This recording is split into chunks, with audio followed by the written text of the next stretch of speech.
In my head, it's kind of just a catch-all of relic hunting. But so about probably 9 or 10 years ago, my wife and I went to Gettysburg Battlefield. And after I left there, let me tell you what, I was hooked on the Civil War. I mean, really hooked.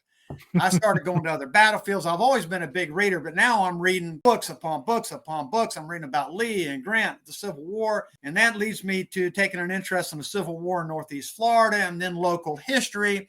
And before you know it, I'd say to myself, this is 4 or 5 years ago, I got to go out. I got to get me a metal detector. I got to find me some of this history, right? So I did. And that I probably metal detected 4 or 5 months. And I found my first bottle. And then, buddy, that was, I kind of transitioned over to bottles then. I really like the bottles. And the last you still have that bottle? I beg your pardon? You still have the bottle? I do. I've got it. Well, I love it. Wait, you want to see it? Oh yeah, we want to see it. Well, hold on. Of course we do. I gotta leave for just a second. Hold on. Yeah.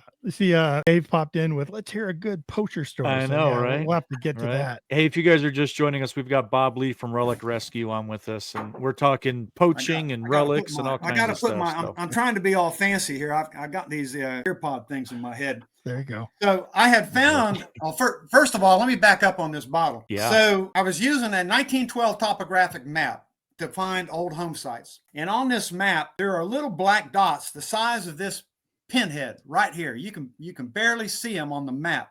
Each one of those dots represented the home site. And I knew from previous experience that this surveyor was extremely accurate. So I took that topo map. I went to 1943 aerial maps, which was the oldest aerial shot in Florida. I tried to find the area there. Then I went to the modern property appraiser's map. The short of it all is I found the parcel of land. It was a 10-acre parcel. I happen to know the property owner. I know a lot of people in Putnam County. I've been here for 30 years. Trust me. Yeah.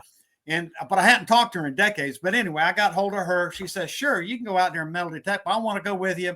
I haven't looked at the property in 40 years. My husband won't go. I said, well, come on. And so, you know what? Within 30 minutes, we found it. It was on her property. And I was within 150 feet of it. So I felt pretty good about that.